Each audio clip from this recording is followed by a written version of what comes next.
महाराज की श्री सद्गुरु। जरा एक बार हृदय खुल के जयकारा लगाओ। संत के जयकार में जी नहीं छोड़ना चाहिए, क्योंकि भगवान राम ही कहें सातम सम मोहि मैं जग देखा, मोसे अधिक संत कर लेखा। भगवान कृष्ण भी कह दिए हैं मैं संतन के पीछे जाऊं, संत जहां करे बासा। और फिर कह दिए हैं संत मिले तो मैं मिल जाऊं, संत न हमसे न्यारे। भगवान कृष्ण संत हमसे अलग नहीं है। और भगवान शिव भी संत कुंभज के पास गए हैं और संत कुंभज प्रेम से सत्संग सुनाए हैं। यह महत्व है। अर्थात जो आत्म तत्व को जान लेते हैं उसे कहते हैं संत। और ऐसे संत के लिए भगवान कह रहे हमसे अधिक जानो। अर्थात हाथी का पाँव मोटा होता है और हाथी के पद चिन्ह के अंदर सभी जीवों का पद चिन्ह समा जाता है। उसी तरह से संत सद्गुरु के जयकार में सबों का जयकार समा जाता है, किसी का बचता ही नहीं है। इसलिए जरा एक बार हृदय खोल के लगाओ, बोलिए प्रेम से श्री सद्गुरु।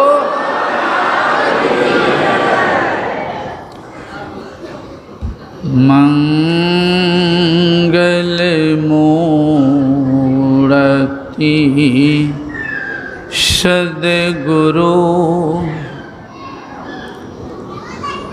मिलवें सर्वाधार।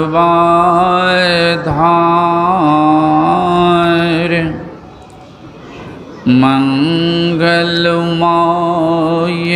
मंगल करुणा, बिनबो बारंबार।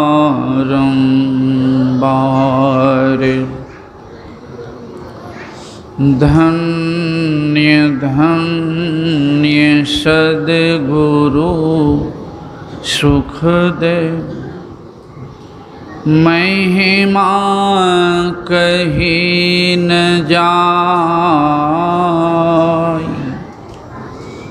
जो कछु कहूँ तुम्हारी कृपा,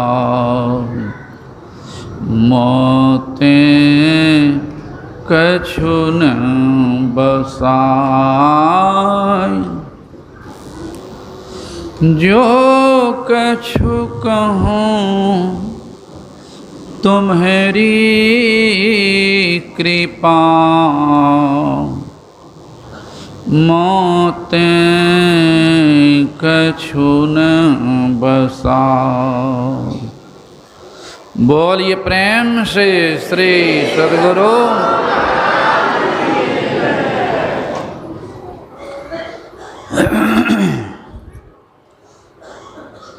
पूज्यपाद वर्तमान आचार्य श्री के चरणों में नमन एवं समस्त गुरुजनों को भी मेरा नमन। सम्माननीय साधु समाज,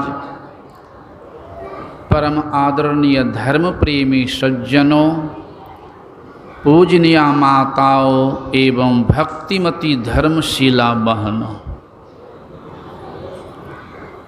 अभी पाठ में सुन चुके हैं सत्संग और संत के संबंध में। सत्संग में दो शब्द है, सत और संग। सत कहते हैं जिसका परिवर्तन नहीं होता है, एक रस रहता है। उनमें संग कर लें तो एक नंबर का सत्संग।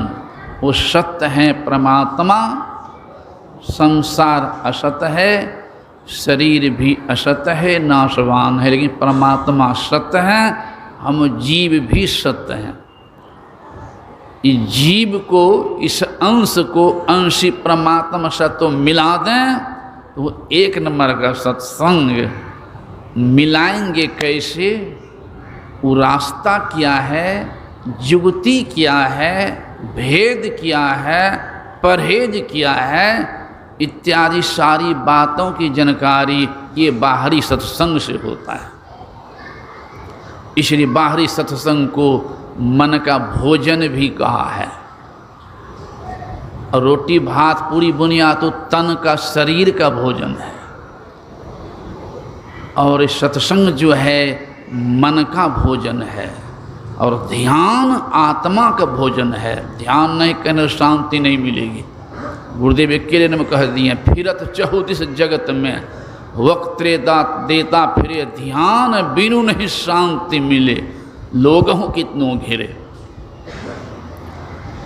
तो जब तक संत के ज्ञान को नहीं पकड़ेंगे, संत नहीं मिलेंगे, संत मिलना कठिन है, लेकिन उनकी ज्ञान को पकड़ लें, संत की पहचान भी बड़ा कठिन है। जो कहे साधु के चिन्हा, तुलसी हाथ कान पर दिन्हा, पहचान बड़ा कठिन है, लेकिन संग करेंगे तो पता चल जाएगा। इसलिए कहते हैं पहले संग करो, पता चल जाएगा। फिर भी गुरुदेव नमूना बता दिए हैं, मुक्ति मार्ग जानते साधन करते नित्य, साधन करते नित्य सतचित जग में रहते हो। सच्चाई बोलने वाले झूठ कभी नहीं बोल सकते हैं। सतचित जग में रहते, दिन दिन अधिक वैराग संसारिकता से, दिन दिन अधिक वैराग प्रेम सत्संग सो करते, दृढ़ ज्ञान समझाई बोध दे कुबुद्धि को हरते, संशय दूर बहाय संत मत स्थिर करते। गुरुदेव कहे, मैं ही ये गुण धर जोई, सोई जानो सतचित मुक्ति मार्ग जानते, और साधन करते नित्य। और गोस्वामी कह रहे हैं, उनका रहनी खट विकार जित, वो खट विकार को जीते हुए होते हैं। खट विकार पर उनका अधिकार होता है। साधारण जो व्यक्ति होते हैं वो खट विकार के अधिकारन होते हैं। खट विकार जित अनघ अकामा, वो कामना रहित होते हैं। अनघ अकामा अचल अकिंचन शुचिश्र धामा, अमित बोध अनिहमित भोगी, सत सार कवि कोविद योगी। ये गोस्वामी जी कह रहे हैं। इसी को पलटू साहब कहते हैं, शीतल चंदन चंद्रमा तैसे शीतल संत, तैसे शीतल संत जगत की त्रास मिटावे। जो कोई आवे जड़त अज्ञानता से, विवेकहीनता से, धर्महीनता से, जो कोई आवे जड़त तो मधुर मुख वचन सुनावे। चलत फिरत मुस्कान, वो कभी दुखी नहीं होते हैं। चलत फिरत मुस्कान ज्ञान के सुगंध लगावे, तीन ताप मिट जाए संत के दर्शन पावे। पलटो ज्वाला उदर की आनी आवागमन की, रहे ना मिटे तुरंत शीतल चंदन चंद्रमा तैसे शीतल संत। इसी को स्वामी जी कहते हैं, को बरनय मुख एक तुलसी महिमा संत के, जाके विमल विवेक शेष महेश नहीं कह सके। संत की महिमा ब्रह्मा विष्णु महेश भी नहीं अंत कर सकता गाकर, तो हमारे से तुच्छ व्यक्ति क्या कह पाएगा। फिर बताते हैं स्वभाव। एक हुए हैं संत, सुने हूँ कभी याद आ जाएगी। एक हुए हैं शिवाजी नाम के बड़े उच्चकोट के भक्त हुए हैं। उनके गुरु का नाम था समर्थ रामदास जी महाराज। शिवाजी को एक बार थोड़ा सा अहंग हो गया, बहुत बड़ा राज्य को जीता था और बहुत से मजदूरों को लगाया था काजवार में। मन में हो गया कि अगर मैं नहीं इस राज्य को जीतता, इतने मजदूरों के कैसे परवश होता, इतने को खिला रहा हूँ। संत सदगुरु जो होते हैं ना, वो तो अंतर्जामी होते। जैसे गुरुदेव हमारे थे, हम लोग कुछ सोचते थे, खासकर मैं कितना बार कुछ सोचा हूँ, गुरुदेव फट मन की बात पकड़ लेते थे, कई बार कह चुका हूँ, उधर मैं भी नहीं जा रहा। समर्थ रामदास जी महाराज के मन में हो गया, अच्छा इनको तो थोड़ा आंग हो गया है, दूर करना चाहिए। कैसे दया होती है संत की भक्त पर। समर्थ रामदास जी महाराज चले शिवाजी के राज्य में, दरवाजा पर भी चले आए, दौड़ गया, गुरुदेव आए हैं, दौड़ के प्रणाम भी किया है, लाए हैं, बैठाए हैं, कहा सरकार बड़ी कृपा की। कहाँ मन में हो गया कि बहुत बड़ा इसको जीते हैं, काज भार चल रहा, जरा देख लें कुछ। हाँ सरकार, घूमने लग गए, घुमाने लग गए, दिखाने लग गए। जाते जाते जाते जाते एक खोह में चले गए, बड़ा बड़ा पत्थर रखा हुआ था। कहा शिवाई बहुत बड़ा बड़ा पत्थर है, इसके क्या होगा? कहा सरकार कोई काम में आ जाएगा पीछे। तो समर्थ रामदास जी महाराज कहते हैं, बड़े आदमी के काम जो छूट जाता है ना, पीछे रह जाता है। इस बड़का पत्थर को निकालो गुफा से। तो जहाँ गुरु की आज्ञा हो गई, क्या करेंगे? आज्ञा हो तुरंत आदेश दिया मजदूर को, ये गोला को निकालो, पत्थर, बड़का पत्थर को बाहर ले आए। और समर्थ रामदास जी महाराज अपना से चिन्ह दे दिए पत्थर के बीच में, इसको कटवाओ। तो काटने वाला अथी से पत्थर को बीच कटवाया। जो कटवाया तो पत्थर के बीच में थोड़ा सा खोखला था, और उसमें थोड़ा सा पानी भी था, उसमें एक बेंग भी था। बेंग के मुंह में भी कुछ था, मुँह में। समर्थ रामदास जी कहते हैं कि वाह शिवा, तुमने ये बेंग जो है पत्थर के बीच, इसके भी खाने की तुमने व्यवस्था कर दिया है ना।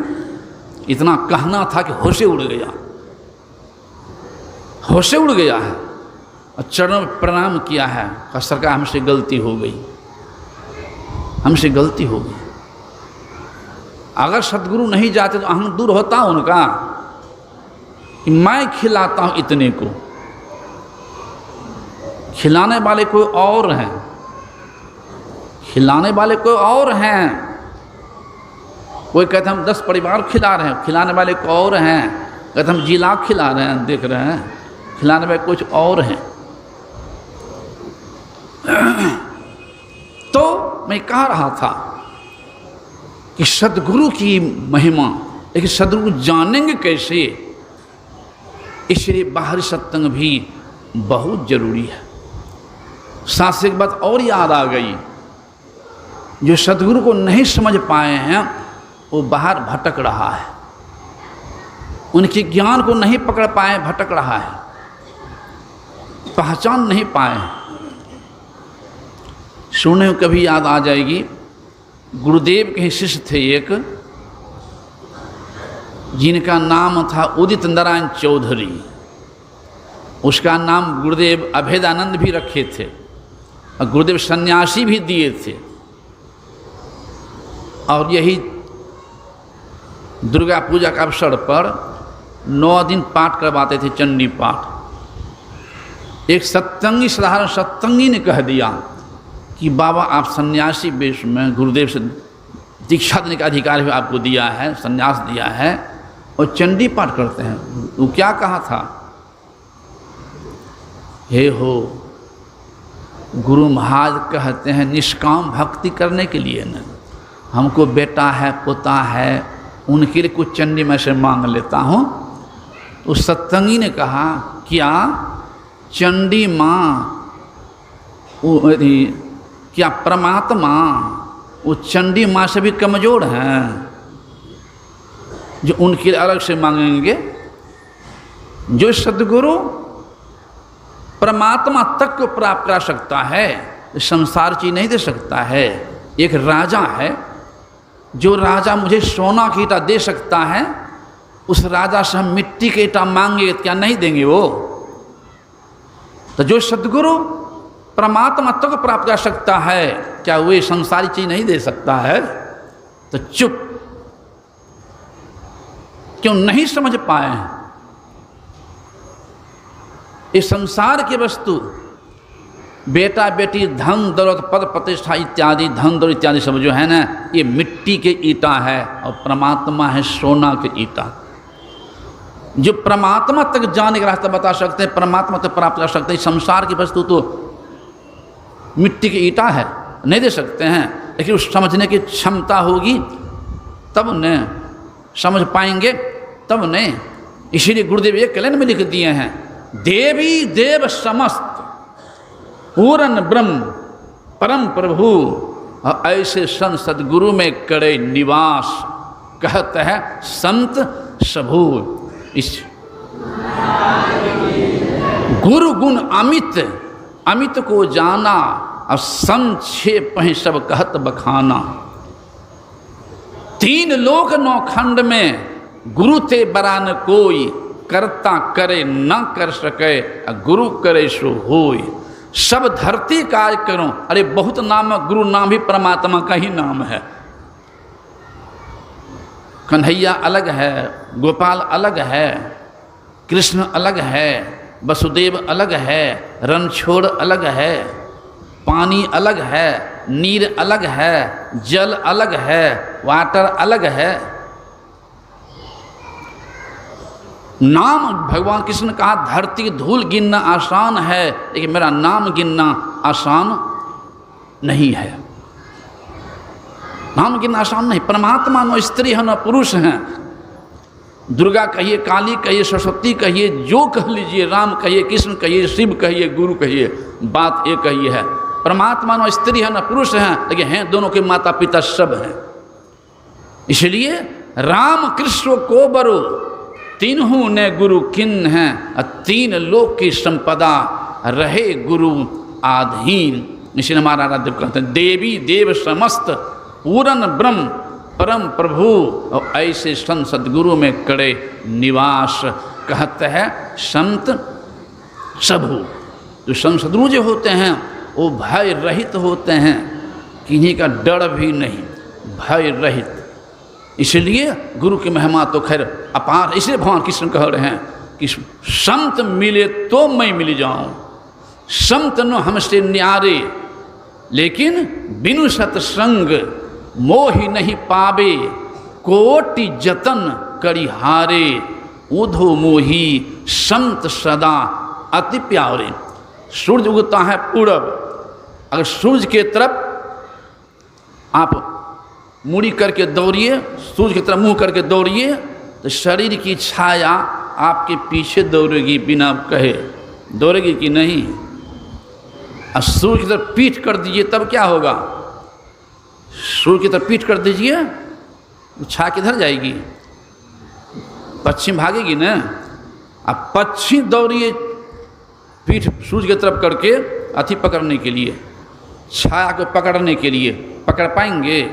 जितना तेजी में दौड़ेंगे उतने तेजी में छाया भी भागती जाएगी। अगर उलट करके सूर्य की तरफ दौड़ेंगे तो वही छाया उलट के आपके पीछे दौड़ेगी।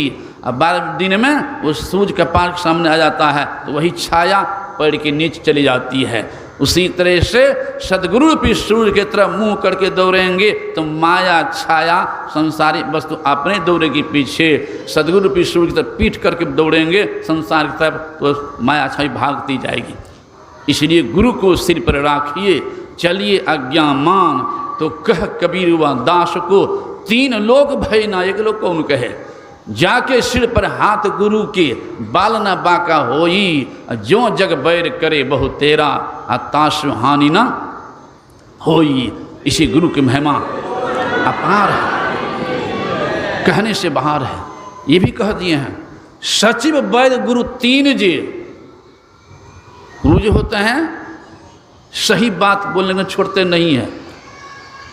सचिव वैद्य गुरु तीन जे, प्रिय बोलें भय आस, राज धर्म तन तीन के, हो यहीं बेग यही नाश। सचिव कहते हैं मंत्री को।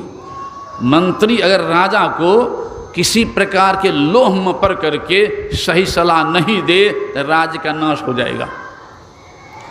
सचिव वैद्य डॉक्टर अगर रोगी को किसी प्रकार के लोह में पड़ जाए और सही सलाह नहीं दे तो शरीर का नाश हो जाएगा। सही दवाई नहीं दे तो शरीर का नाश हो जाएगा। और जो गुरु कहलाते हैं धर्म प्रचारक ज्ञान विशारद, वे अगर जनता के या शिष्य के या चेले के किसी प्रकार के लोभ में पड़ करके सही सलाह नहीं दे, सही ज्ञान नहीं दे तो धर्म का नाश होगा। धर्म का नाश। इसलिए ये संत हुए हैं सही बात कहने वाले कि लोग चेतो, परमात्मा अनेक नहीं एक हैं, नाम अनेक हैं। गुरुदेव हाथ एक रेन में खींच दिए हैं कि धरती पर जितने मानव हैं, चाहे कोई हो, किसी जात, किसी देश, किसी देश के, सबका देखने का रास्ता एक है, वह आँख।